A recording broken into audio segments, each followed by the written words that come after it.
नमस्ते दोस्तों, तनु Toons TV में आपका स्वागत है। हाँ, आज हम मजेदार कार्टून दिखाएंगे, तैयार हो जाओ।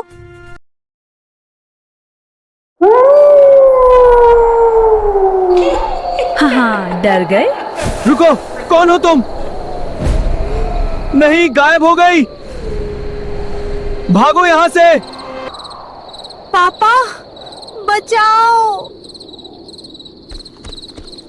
रघुवीर, हे भगवान, ये क्या हो गया? मैंने क्यों उसे अकेला छोड़ दिया? अगर मेरी बेटी को कुछ हो गया तो मैं खुद को कभी माफ नहीं कर पाऊंगा। पिंकी, मैं आ रहा हूं, बस तू हिम्मत रख, मैं तुझे कुछ नहीं होने दूंगा।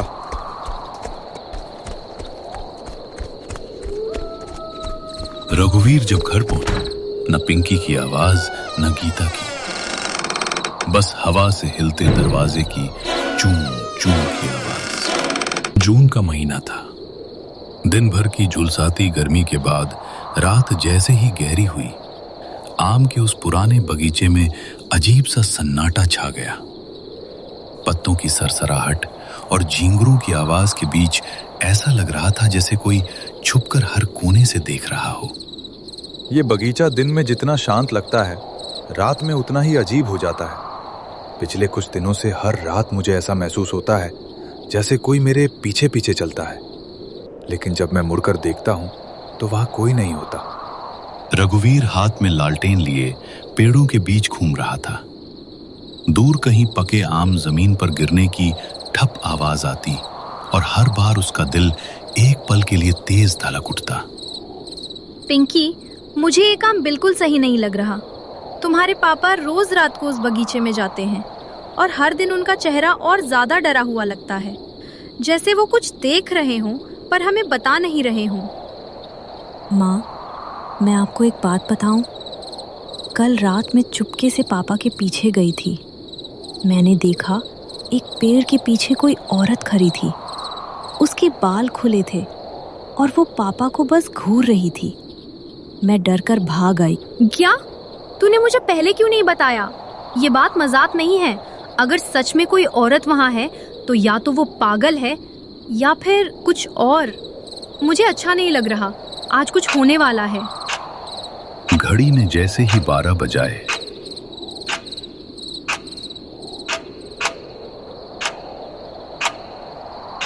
हवा अचानक बदल गई। जो गर्मी अभी तक थी वो एक पल में ठंडी सिहरन में बदल गई। पेड़ बिना हवा के भी हिलने लगे और रघुवीर के हाथ में पकड़ी लालटेन हल्के हल्के कांपने लगी। ये क्या हो रहा है? अभी तो हवा भी नहीं थी, फिर ये पेड़ ऐसे क्यों हिल रहे हैं? और ये ठंड, जून के महीने में इतनी ठंड कैसे हो सकती है? लगता है आज कुछ अलग होने वाला है। अचानक पीछे से पायल की हल्की छन छन की आवाज आई, इतनी साफ जैसे कोई उसके बिल्कुल पीछे खड़ा हो। कौन है?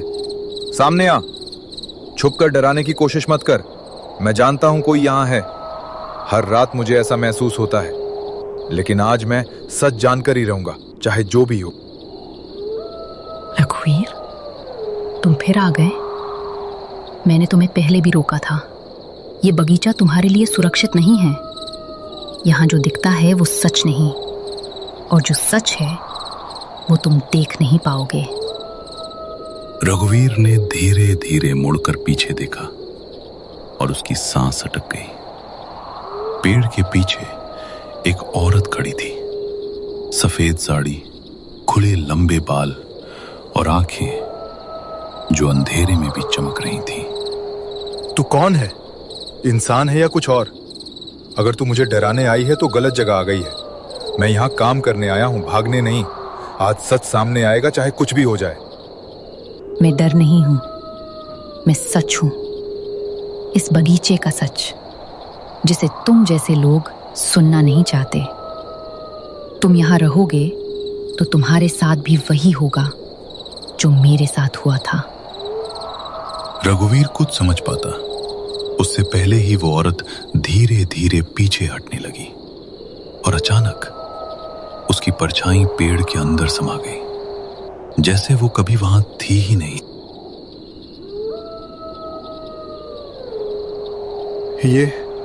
ये कैसे हो सकता है? वो औरत पेड़ के अंदर चली गई। क्या वो सच में चुड़ैल थी, या मैं कुछ ऐसा देख रहा हूं जिसे समझना मेरे बस के बाहर है? लेकिन ये तो बस शुरुआत थी। असली डर अभी बाकी था, क्योंकि अगली रात रघुवीर को उस चुड़ैल का सच पता चलने वाला था, और वो सच उसकी पूरी जिंदगी बदल देने वाला था।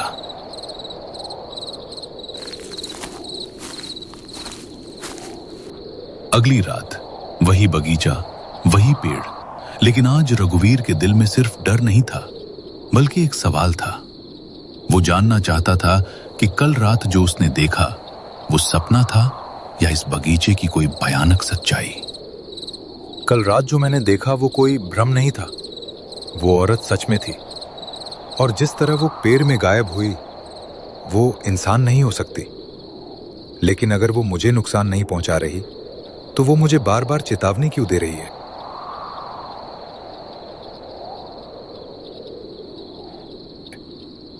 सुनो जी, आज मत जाओ उस बगीचे में। मुझे कल रात से ही अजीब अजीब सपने आ रहे हैं, जैसे कोई औरत मुझे बुला रही हो और बार बार कह रही हो कि उसे यहाँ मत आने दो। ये सब अच्छा संकेत नहीं है। माँ, मुझे भी कल रात वो औरत फिर दिखी। इस बार वो घर के बाहर खड़ी थी। उसने मुझे देखा और बस मुस्कुराई, लेकिन उसकी मुस्कान में कुछ बहुत डरावना था, जैसे वो हमें पहचानती हो। तुम दोनों डर रही हो ये मैं समझ सकता हूं, लेकिन अगर हम सच से भागते रहे तो ये डर कभी खत्म नहीं होगा। आज मैं उस बगीचे में जाऊंगा और जो भी सच है उसे सामने लाकर ही रहूंगा।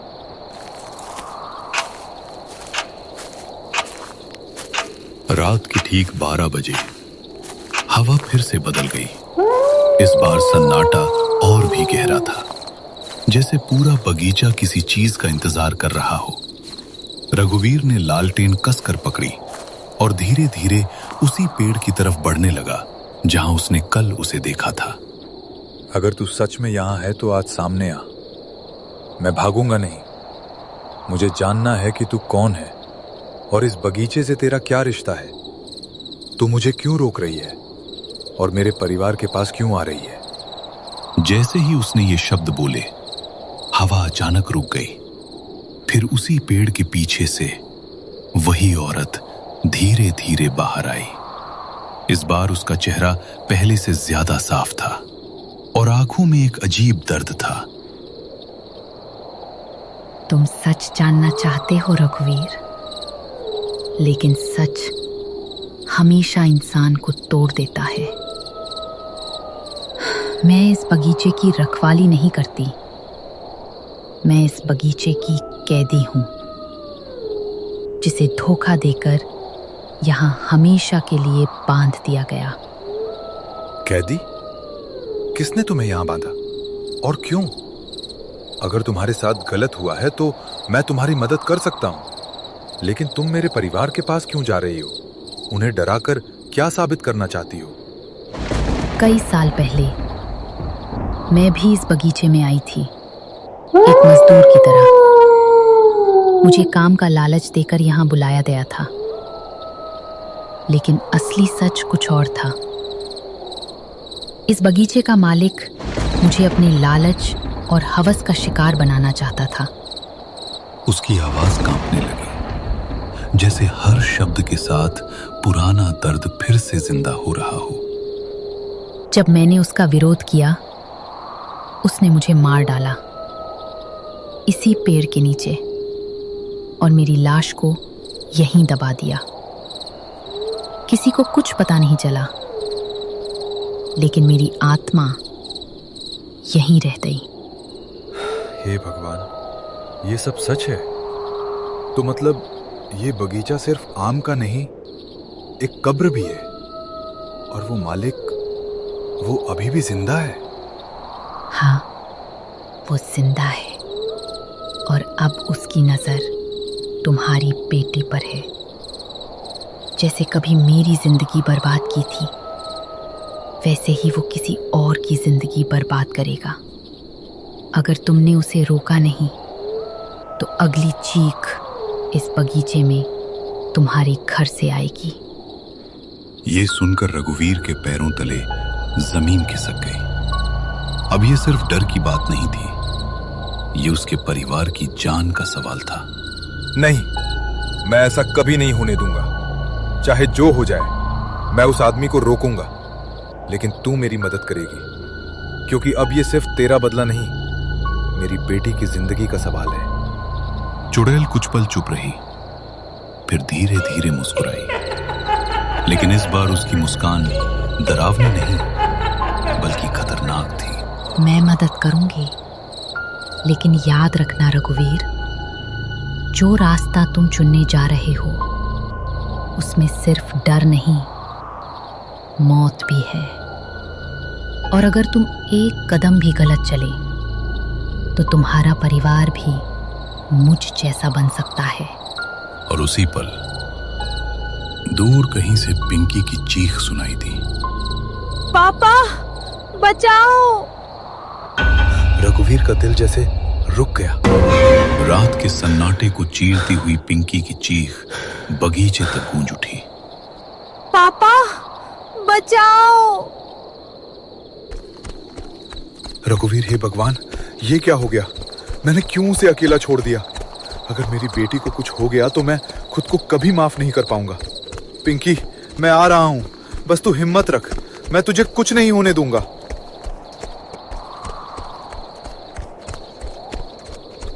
रघुवीर जब घर पहुंचा तो दरवाजा खुला हुआ था।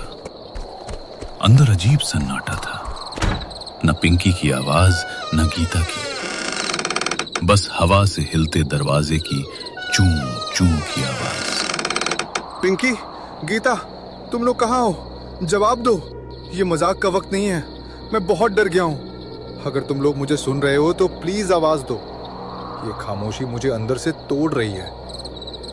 वो अंदर भागा और देखा गीता जमीन पर बेहोश पड़ी थी।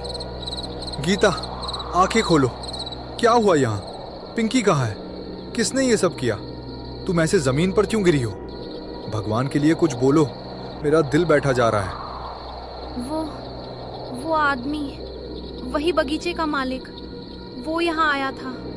उसने पिंकी को पकड़ लिया। मैं रोकने गई तो उसने मुझे धक्का दे दिया। उसकी आंखों में पागलपन था। वो उसे अपने साथ ले गया। रघुवीर के अंदर जैसे आग लग गई। डर अब गुस्से में बदल चुका था। मैं उस दरिंदे को जिंदा नहीं छोड़ूंगा। उसने मेरी बेटी को छुआ भी कैसे? अब ये लड़ाई सिर्फ डर की नहीं रही। रघुवीर गुस्से में लालटेन उठाकर फिर उसी बगीचे की तरफ दौड़ा, लेकिन इस बार वो अकेला नहीं था। मैंने कहा था ना, वो नहीं रुकेगा। अब समय आ गया है सच को खत्म करने का। लेकिन याद रखना, बदला हमेशा कीमत मांगता है। बगीचे के बीच वही पेड़ और उसके नीचे मालिक खड़ा था। पिंकी उसके हाथों में थी। उसकी आंखों में डर साफ दिखाई दे रहा। आ गए तुम। मुझे पता था तुम आओगे।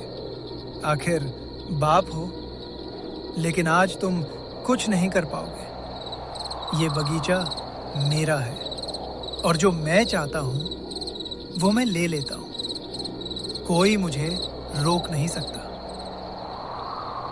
पापा मुझे बचा लो, मुझे यहाँ बहुत डर लग रहा है। ये आदमी मुझे छोड़ नहीं रहा। उसकी आंखें बहुत डरावनी हैं। पापा जल्दी कुछ करो। छोड़ दे मेरी बेटी को, नहीं तो मैं तुझे जिंदा नहीं छोड़ूंगा। तूने बहुत लोगों की जिंदगी बर्बाद की है, लेकिन आज तेरी कहानी खत्म होगी। मैं अब डरने वाला नहीं। तुम सोचते हो तुम मुझे रोक सकते हो? इस बगीचे में सिर्फ मेरी चलती है, और अगर तुमने एक कदम भी आगे बढ़ाया तो तुम्हारी बेटी की जान चली जाएगी। सोच समझकर फैसला करना। तभी हवा अचानक तेज हो गई। पेड़ जोर जोर से हिलने लगे और एक ठंडी आवाज पूरे बगीचे में गूंज उठी। अब ये बगीचा तेरा नहीं, अब यहाँ मेरा राज चलेगा। मालिक के चेहरे का रंग उड़ गया। उसने चारों तरफ देखा, लेकिन चुड़ैल कहीं दिखाई नहीं दे रही थी। सिर्फ उसकी आवाज गूंज रही थी। नहीं, ये मुमकिन नहीं। तू मर चुकी है, तू वापस कैसे आ सकती है?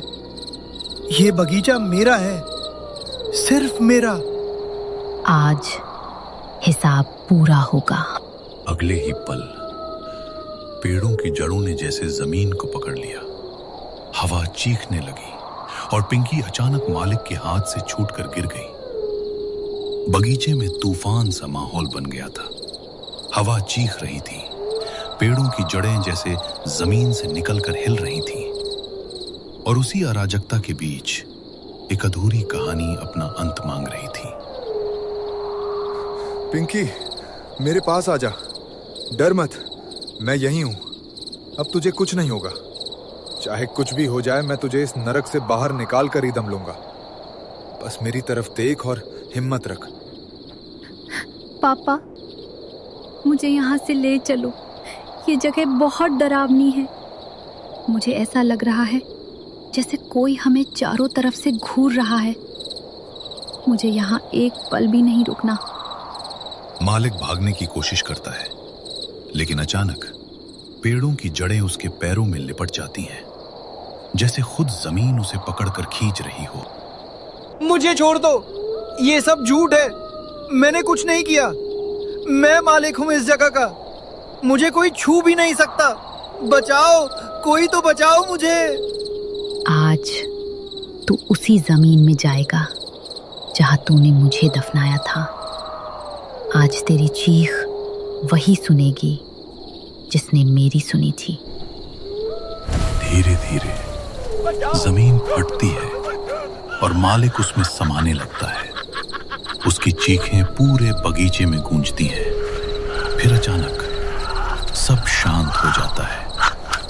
हवा शांत हो जाती है, पेड़ स्थिर हो जाते हैं, और वही औरत अब पहले जैसी डरावनी नहीं लग रही थी। उसके चेहरे पर पहली बार सुकून था। मेरा बदला पूरा हुआ। अब मैं इस बंधन से आजाद हूं। लेकिन याद रखना, हर जगह की मिट्टी में कहानियां दबी होती हैं, और जब इंसान उन्हें अनदेखा करता है तो वो कहानियां डर बनकर लौटती हैं। तुमने मेरी बेटी को बचाया। मैं तुम्हारा ये एहसान कभी नहीं भूलूंगा। अगर तुम्हें शांति मिल रही है तो जाओ। तुम्हारी कहानी अब यहीं खत्म होनी चाहिए।